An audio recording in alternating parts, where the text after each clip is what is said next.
모든 지표는 침체라. 충격실상 공개합니다. 여러분 이 말이 사실일까요? 와, 저도 지표를 가지고 여러분들에게 설명하는 사람인데 지표가 이거 장난 아닙니다. 경제 지표 중에서 가장 중요한 지표가 여러분 아시는 것처럼 고용지표입니다. 고용지표가 좋아야 소득이 늘거든요. 소득이 늘어야 소비를 하게 되고요. 소비를 하면 기업은 생산을 더 늘립니다. 기업이 생산을 더 늘리려고 그러면 사람을 뽑아야 돼요.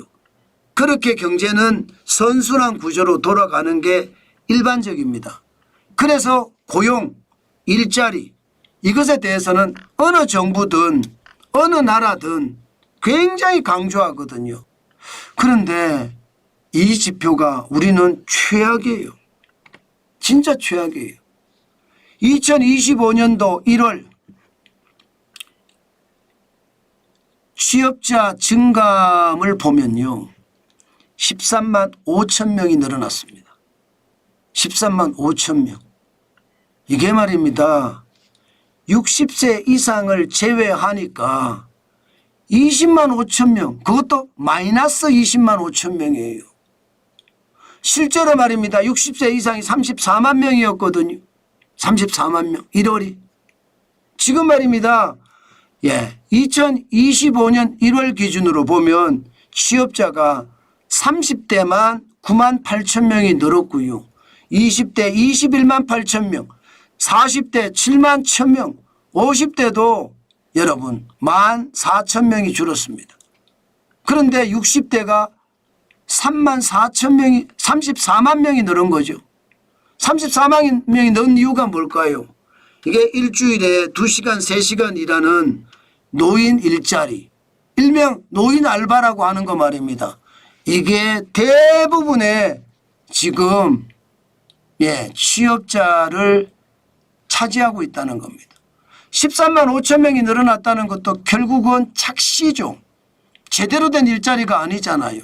예를 들어 2024년 12월을 보세요. 노인 일자리가 끝나니까 바로 마이너스 5만 2천 명이 됐잖아요. 일자리가 참사 수준입니다. 일자리가 쇼크가 아니에요. 이미 일자리는 무너졌다 이렇게 이야기해도 틀리지 않습니다. 언제부터 무너졌느냐? 2020년 21만 8천 명 때부터 벌써 무너졌습니다. 일자리가. 마이너스 21만 8천 명이거든요. 2021년에 36만 9천 명이 늘고 2022년에 81만 6천 명이 늘었는데 이건 말입니다. 전부 노인 일자리가 메운 거예요. 실질적으로 신규 취업자 그렇게 늘어나지 않았습니다. 그러니 시장에서는요. 결국 일자리가 망했다. 일자리가 망하면 소비 안 합니다. 소득이 조금 는다고 하더라도 평균 소비 성향을 보십시오. 2024년 3분기가 마이너스 1.3%입니다. 돈 안 씁니다. 2024년 4분기 마이너스 1.1%입니다. 돈 안 씁니다.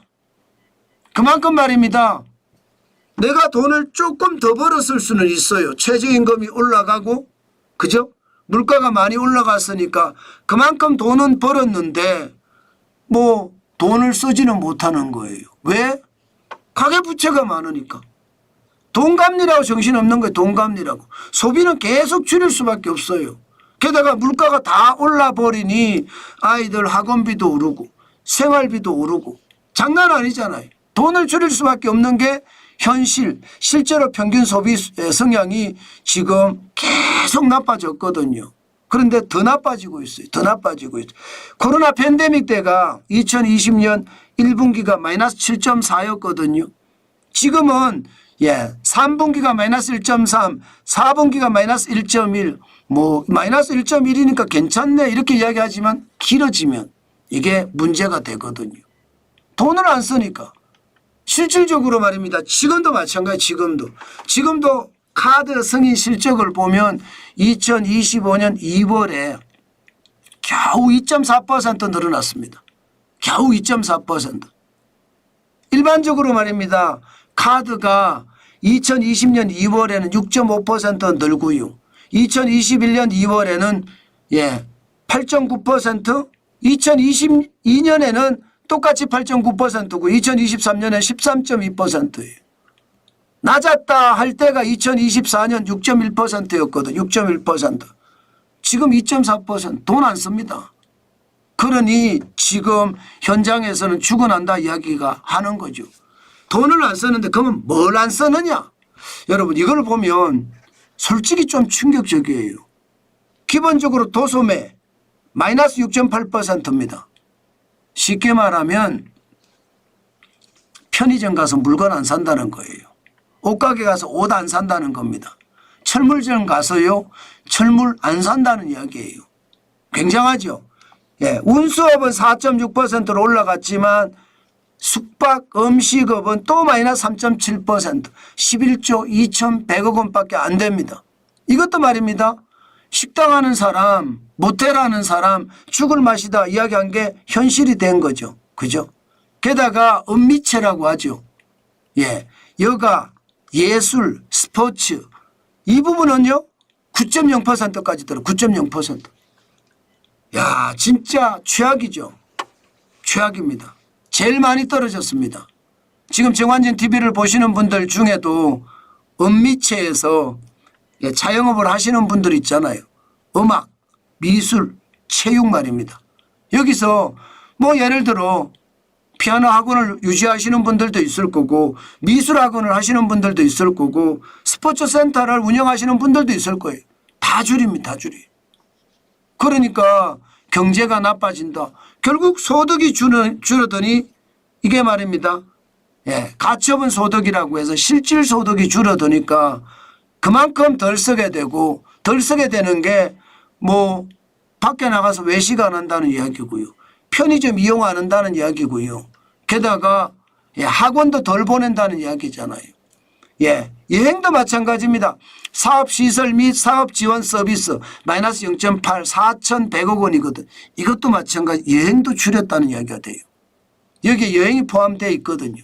그렇게 생각을 하면 야 진짜 대한민국의 상황 진짜 충격적이다 생각이 들 겁니다. 특히 말입니다. 가장 기본적인 현장 경제의 핵심이라고 이야기하는 숙박이나 음식점. 이거는 여러분 최악이에요. 지금 7분기 연속 하락하고 있잖아요. 7분기 연속. 이제 2025년 1분기까지 하락하면 8분기 연속 하락이에요. 그럼 2년인가 2년? 2년 동안 모텔 하는 사람들 죽어나는 거고요. 음식점 하는 사람 죽어나는 겁니다. 그만큼 말입니다. 우리 경제 상황이 진짜 어렵다 이렇게 이야기할 수 있습니다. 참 지표를 보면 볼수록 여러분 심각하죠. 이렇게 되니까 대한민국의 성장률 전망도 지금 확 낮췄습니다. 성장률 전망이 투자은행들이 보는 대한민국의 성장률 전망 1.33%까지 낮췄어요. 노무라 정권까지도 1.5% 성장률에서 1.2%로 낮췄고요. JP모건은 0.7% 0점대 성장이 또 나왔습니다. 여기에 CT은행은 1.0% 이제 0점대로 내린다는 이야기가 또 나옵니다. 그러니 우리 경제 상황이 지금 얼마나 나쁜지 여러분들도 짐작이 되시죠. 그만큼 말입니다. 지금 대한민국 경제는 내우 외환이라고 해도 여러분 틀리는 말이 아닙니다. 그만큼 지금 내수가 완전히 무너진다는 이야기가 되는 거잖아요. 근데 내수만 무너지는 게 아니에요. 지금 점점 수출도 꼬꾸라질 조짐이 보입니다. 당장 미국의 상호관세든 기본관세든 관세가 오르잖아요. 그만큼 수출이 덜 됩니다. 게다가 중국과 미국의 충돌은 감당할 수 없을 정도로 지금 충돌이 되고 있습니다. 당장 말입니다. 미국 입장에서 중국산 모든 수입품에 지금 보시는 것처럼 관세가 장난 아닙니다. 145%를 매기니까 145%. 마찬가지로 중국도 미국산 수입품에 대해서 관세가 완전히 폭탄처럼 매기고 있습니다. 지금 현재까지 125%예요. 125%. 앞으로 또 얼마나 올라갈란지 이거 아무도 모릅니다. 예, 이렇게 되면 여러분 내수도 무너진 데다가 수출까지 무너지잖아요. 125%를 중국에 매기면 중국 수출이 줄어들어요. 그러면 우리가 부품 수출하는 거, 반제품 수출하는 거 이것까지 줄어들거든요. 그래서 수출까지도 힘들어져서 결국은 대한민국의 상황이 내우 외환이 현실화된다는 것, 이게 지금 대한민국 경제의 현주소입니다. 그만큼 내수는 내수대로 무너지고 있고요. 수출은 수출대로 불안하다는 뜻입니다. 이러다가 저성장이 깊어져서 잃어버린 10년이 오지 않을까, 잃어버린 20년이 오지 않을까 시장에서는 그렇게 전망합니다. 그만큼 대한민국은요, 경제 자체가 최악의 시나리오를 써간다, 이렇게 말할 수 있다는 뜻입니다. 참 심각하죠. 저도 지표를 보면서 여러분들에게 말씀을 드리지만 그 지표가 볼 때마다 좋은 지표가 없어요. 좋은 지표가 나와야 되는데 좋은 지표가 안 나와요. 그래서 더 어려워진다, 이 말씀 여러분들에게 오늘 또 한 번 강조해 드립니다.